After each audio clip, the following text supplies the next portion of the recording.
শিৱসাগৰ নামটি মৰিনামদাঙত দেখা গ'ল সম্প্ৰীতিৰ এক বিৰল নিদৰ্শন।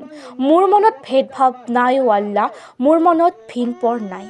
হিন্দু কি মুছলমান একেই আল্লাৰ ফৰমান, মোৰ মনত একেইটি ভাৱ। আজান ফকীৰৰ চাহেবৰ এই জিকিৰৰ কলিটিৰ বাস্তৱ ছবি দেখা গ'ল শিৱসাগৰ জিলাৰ নামটি মৰিনামদাং গাঁৱত। মুছলিম লোকসকলৰ এতিয়া পবিত্ৰ ৰমজান মাহ। এই মাহতে মুছলিমসকলৰ বাবে ৰোজা ৰখা এক পবিত্ৰ কৰ্তব্য হিচাপে গণ্য কৰি আহিছে। এই মাহত মুছলিমসকলে ফজৰ বক্তৰ পৰা সূৰ্যাস্তলৈ উপবাস থাকে। ৰোজা ৰখাৰ আগতে চেহেৰি খোৱাটো এক গুৰুত্বপূৰ্ণ পৰম্পৰা। ফজৰৰ আজানৰ পূৰ্বে চেহেৰি ৰূপে ইছলাম ধৰ্মী লোকসকলে আহাৰ গ্ৰহণ কৰে। উজনি অসমৰ মুছলিম সমাজত এই চেহেৰি খোৱাৰ বাবেই ৰাইজক টোপনিৰ পৰা কচিদা গাই জগোৱাৰ এক সুন্দৰ পৰম্পৰা আছে। এই পৰম্পৰা অনুসৰি ইছলাম ধৰ্মাৱলম্বী লোক থকা গাঁওসমূহত যুৱকসকলে কচিদা জামাত গঠন কৰি গাঁৱত জিকিৰ, জাৰি, কচিদা আদি গাই ৰাইজক টোপনিৰ পৰা সাৰ পোৱাৰ ব্যৱস্থা কৰে। এই পৰম্পৰা সাধাৰণতে গাঁওখনৰ ইছলাম ধৰ্মাৱলম্বী যুৱ সমাজৰ এক দায়িত্বৰূপে পালন কৰে। কিন্তু শংকৰাজানৰ দেশৰূপে পৰিচিত অসমৰ শিৱসাগৰ জিলাৰ নামটি মৰিনামদাং ইমদাদিয়া কচিদা জামাতৰ পবিত্ৰ ৰোজা মাহত এই দায়িত্ব মুছলমানসকলৰ সমানে স্থানীয় হিন্দু যুৱকসকলেও সেই দায়িত্ব কান্ধ পাতি লয়, যাতে ইছলাম ধৰ্মৰ ৰোজাদাৰ লোকসকলে চেহেৰিৰ সময়ত টোপনিৰ পৰা সাৰ পায়। এই দৃশ্য নামটি মৰিনামদাং ইমদাদিয়া কচিদা জামাতৰ। হিন্দু মুছলমান উভয়ে নিশা জিকিৰ, জাৰি পৰিৱেশন কৰি গীত গাই ৰাইজক টোপনিৰ পৰা সাৰ পোৱাৰ ব্যৱস্থা কৰে। ধৰ্মীয় অসহিষ্ণুতা ভেদাভেদ পৰিহাৰ কৰি অঞ্চলটোৰ হিন্দু মুছলিমসকলে এক হৈ সামূহিকতা আৰু সাম্প্ৰদায়িকতা সম্প্ৰীতিৰ এক বিৰল দৃষ্টান্ত দাঙি ধৰিছে। এইখনেই শংকৰাজানৰ দেশ, য'ত হিন্দু মুছলমানসকলে মিলিজুলি কান্ধত ধৰি জিকিৰ পৰিৱেশন কৰে, লগতে সমূহীয়াভাৱে চেহেৰিৰ আহাৰ গ্ৰহণ কৰে। উজনি অসমৰ মুছলিম সমাজত এই পৰম্পৰাটো অতীতৰে পৰা চলি আহিছে। ইয়াৰ জৰিয়তে নৱপ্ৰজন্মকো ৰমজান মাহৰ পবিত্ৰতা আৰু ইয়াৰ পৰম্পৰাৰ বিষয়ে শিকিবলৈ সুযোগ দিয়ে। এই পৰম্পৰাই ধৰ্মীয় বিশ্বাসৰ লগতে সামাজিক সম্প্ৰীতি আৰু ঐতিহ্যকো জীয়াই ৰখাৰ ক্ষেত্ৰত এক উল্লেখনীয় ভূমিকা গ্ৰহণ কৰি আহিছে। নামটি মৰিনামদাং অঞ্চলত এনেদৰে সকলোৰে মাজত অতীতৰে পৰা চলি আহিছে ঐক্য, সম্প্ৰীতি আৰু একেতাৰ কোনোদিন নজহা নপমা এক নজিৰবিহীন পৰিৱেশৰ। নাজিৰাৰ পৰা ফাৰহান লস্কৰৰ ৰিপৰ্ট, লেংডন বাতৰি।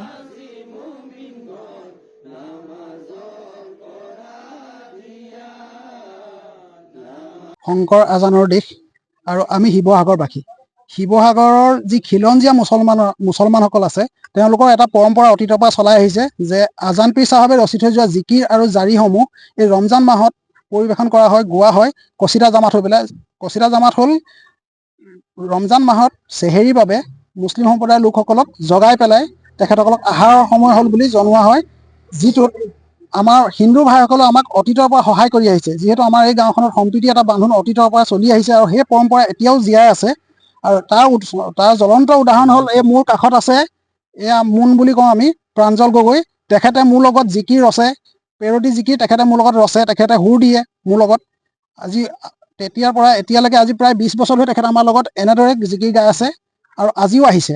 আৰু আটাইতকৈ ডাঙৰ কথা, আজি আমাৰ যিটো চেহেৰি, সেই চেহেৰিটো মোৰ ভাতৃপ্ৰতিম আমাৰ মাইনাই আমাক যোগান ধৰিছে। কাৰণ এইটো এটা সম্প্ৰীতি, এটা মহান নিদৰ্শন যে মুছলিম সমাজৰ ৰমজান মাহ, পবিত্ৰ ৰমজান মাহত মুছলিম সম্প্ৰদায়ৰ লোকক চেহেৰি যোগান ধৰিছে। নিশা 2 বজালৈকে তেখেতসকল আমাৰ লগত আছে, মানুহ জগাইছে, প্ৰতিদিনে আমাৰ লগত আহিছে, আমাক সহযোগ কৰিছে। এয়াই হ'ল শিৱসাগৰ খিলঞ্জীয়া সম্প্ৰীতিৰ নিদৰ্শন। ইয়াতকৈ ডাঙৰ মই ভাবোঁ সম্প্ৰীতিৰ নিদৰ্শনৰ একো হ'ব নোৱাৰে, যে উজাগৰে গোটেই ৰাতি থাকি মুছলমান লোকসকলে যাতে লঘোণত ৰোজা ৰাখিবলগীয়া নহয়, তাৰ প্ৰতি লক্ষ্য ৰাখি তেওঁলোক আমাৰ লগত আহে, আমাৰ লগত সমানে কান্ধত কান্ধ মিলাই জিকিৰ গায়, কচিদা গায় আৰু এইদৰে জগাই গৈছে। আৰু মই ভাবোঁ এই সম্প্ৰীতিৰ বাৰ্তাটো সমগ্ৰ বিশ্বতে বিয়পি পৰিব লাগে। আমি সকলো মানুহ হয়, প্ৰথম আমাৰ পৰিচয় আমি অসমীয়া, তাৰ পাছতে আমি হিন্দু আৰু মুছলিম। গতিকে আমাৰ জাতিটো প্ৰথম, তাৰপিছত আমাৰ ধৰ্ম। এই পৰিচয় তেওঁলোকে দিছে, আমাৰ লগত সদায় আছে। আৰু মই ভাবোঁ এই নিদৰ্শন আমাৰ উঠি অহা প্ৰজন্মই যাতে জীয়াই ৰাখে।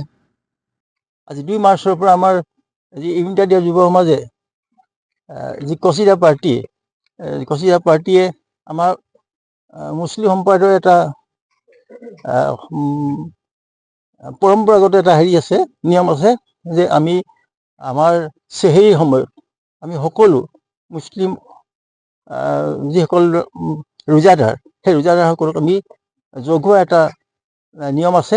আৰু সেই জগোৱাত মানে শোৱাৰ পৰা জগোৱাত চেহেৰী খাবৰ কাৰণে আমাৰ লগত আমাৰ হিন্দু সম্প্ৰদায়ৰ মোৰ ভাইটি সম্বন্ধীয় এইটো দেৱব্ৰত বৰুৱা আৰু প্ৰাঞ্জল বৰুৱা আৰু ধ্ৰুৱ আছে, মোৰ ভাইটি হেমন্তও আছে। মই তেওঁলোকক আজি এই ধৰণে আহি আমাৰ চেহেৰীৰ যিটো সমন্বয়ৰ যিটো চেহেৰী আমি ইয়াত খাম।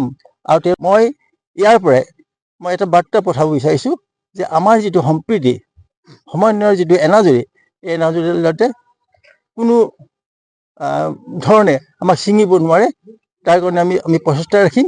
আৰু আমি আছিলোঁ আৰু আমি থাকিম আৰু আছোঁ, এইটো আমাৰ এটা প্ৰতিজ্ঞা।